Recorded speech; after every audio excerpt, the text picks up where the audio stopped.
አንድ አምላክ በሚሆን በአብ ወልድ መንፈስ ቅዱስ ስም እንኳን ለታሰሩ ቅዱሳን በዓላት ወር ዓመት ያደረሳችሁ። አንድ አምላክ በሚሆን በአብ ወልድ መንፈስ ቅዱስ ስም የካቲት 19 በዚህ ዕለት የተጋዳይ መነኮስ የአባ መርትያኖስ ሥጋው ከአቴና ሀገር ወደ አንጾኪያ የፈለሰበት ሆነ። እርሱም ሽንግላ በኃጢአት ልትጥለው በወደደች ጊዜ ከአመንዝራ ሴት ከተፈተነ በኋላ እርሱን ግን መነኮሳት በገድል እስከ ተጸመደች ድረስ ስቦ ወደ ንስሐ መልሷታል። ከዚህም በኋላ መኖሪያውን ትቶላት ከሀገር ወደ ሀገር የሚዘዋወር ሆነ። ከአቴና ሀገርም ደርሶ በዚያ ጥቂት ቀን ኖረ። ጥቂትም ታመመና አረፈ። ዜናውንም በግንቦት 21 ቀን እንደተጻፈ የከበረ ቴዎድሮስም ለአንጾኪያ ሀገር በከሃዲው የፋርስ ንጉሥ ዘመነ ሊቀ ጳጳስነት በተሾመ ጊዜ ይህን አባት የካህናት አለቆችና ምዕመናን ልኮ ሥጋውን ከአቴና አፈለሰው። ወደ አንጾኪያ ከተማ አመጡት። በምስጋናም እየዘመሩ አከብረው ተቀበሉት። ሊቀ ጳጳሳትም ተሳለሙ።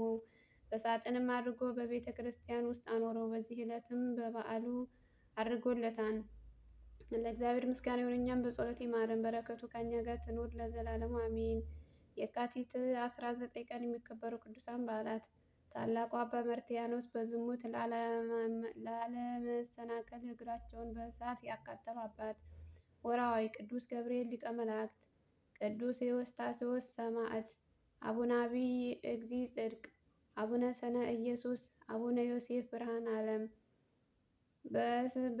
በእስረትና በወህኒ ተፈተኑ፣ በድንጋይ ተወገሩ፣ ሞትን ተፈተኑ፣ በመጋዝም ተሰነጠቁ፣ በሰይፍም ተገደሉ። ሞት ሁሉን እያጡ መከራን እየተቀበሉ እየተጨነቁ የበግና የፍየል ሌጦ ለብሰው ዞሩ። ዓለም አልተገበቸቸውምና በምድረ በዳና በተራራ በዋሻና በምድር ጉድጓድም ተቅበዘበዙ። ዕብራውያን 11:36 አሜን። ከቅዱሳን ረድኤት በረከት እግዚአብሔር ያካፍለና።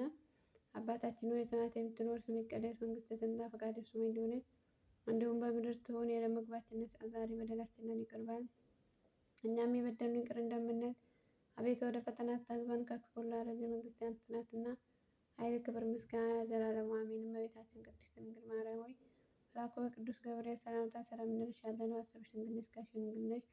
አሸናፊ እግዚአብሔር እናቱ ሰላምታ ላንቺ ይገባሻል። ሴቶች ሁሉ ተለይተሽ ብርክት ነሽ፣ የማኅፀንሽ ፍሬ ጌታችን ምንድን ነው? ብሩክ ነው፣ ጸጋን የተመላሽ ቅድስት ሆይ ደስ ይበልሽ፣ እግዚአብሔር ከአንቺ ጋር ነውና፣ የተወደደው ልጅሽ ከጌታችን ከመድኃኒታችን ከኢየሱስ ክርስቶስ ዘንድ ይቅርታ ምሕረትን ለምኝልን፣ ኃጢአት በደላችንን ያስተሰርይልን ለዘላለሙ አሜን። እና ቤተሰብ ያው ለበረከት ያክል ነው የዚህ ቅዱስ አባት። በነገራችን ላይ አባቶቻችን እንደሚሉት ቅዱስ መርትያኖስ በጣም ግሩም አባት ነው። ሁላችንም ሁል ጊዜ ማለት የዝሙት ኃጢአት ሊፈትነን ይችላል። ከዛ እኛን ፈትኖን እያለ ደግሞ ሌሎችን እናታልላለን ማለት ነው።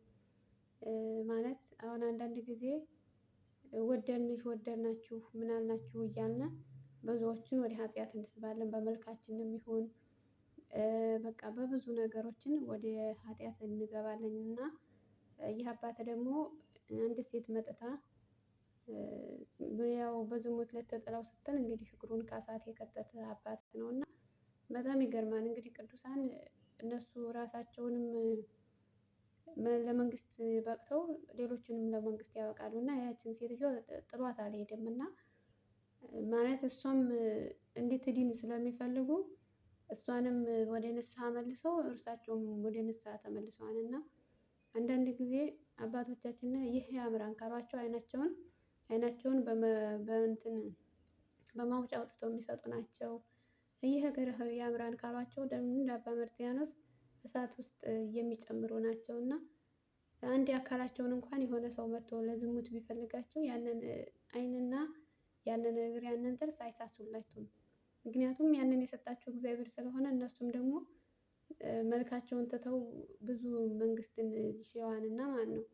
አንዳንዶቹ ደግሞ ወደ ገዳም አንቀበላችሁም እናንተ ውበታችሁን እንዴት ምናምን ሲሏቸው ውበታቸውን እንትን ለማለት ከባህር ሰጥመው ውበታቸውን አበላሽተው ወደ ገዳም ይገባሉ። ሴት መስለው ደግሞ ወደ ገዳም ይገባሉ። ይችን ዓለም በብዙ አይነት ትተው ይገባሉ። እና በነገራችን ላይ ዓለም ሁሉ ጊዜ እንዲያምናት። እኛ አንዳንድ ጊዜ ፊታችንን በመስታወት ስናየው ሁል ጊዜ ይቀያየርብና ማለት ነው። እንዴ ዛሬ ምን ሆኜ ነው እንዴ ዛሬ እንትን ብዬ ነው እንዴ? እነሱ ግን ፊታቸውን ሳይሆን መንግስቱን ነበር የሚሹት። እና ውበትንም ብዙ ነገሮችን እያታለለን እኛ ብዙ ነገሮች እንሆናለን። እና በእውነት በእኛ ሃይማኖት ውስጥ ብዙ ነገሮች ይደረጋሉ። የቅዱሳን ታሪክ ግን ብዙ ነገሮችን ያስተምራሉ። እና ማለት በቃ ታድለው ነው እንግዲህ እግዚአብሔር ለእነሱ አላዳላም። ለሁሉም ይሰጣን ጸጋ። ያው የኛ ስንፍናችን ነው እንጂ ሁሉንም ነገር እግዚአብሔር ለሁሉም ነው የሰጠው። ግን የኛ ስንፍናችን ያው በሰው መቅናት ነውና ያስቀናሉ። የአባታችን የቅዱስ መርትያኖስ የሌሎቹም በዓላት እንግዲህ ረድኤታቸው በረከታቸው ይድረሰን። እንግዲህ መቅደላዊትም ማርያም ግብፃዊትም ብዙ ነገሮችን እንማራለን። እንግዲህ ከቅዱሳን ረድኤት በረከት እግዚአብሔር ያካፍለን። ተምረን ደግሞ እንድንቀየር ይርዳን።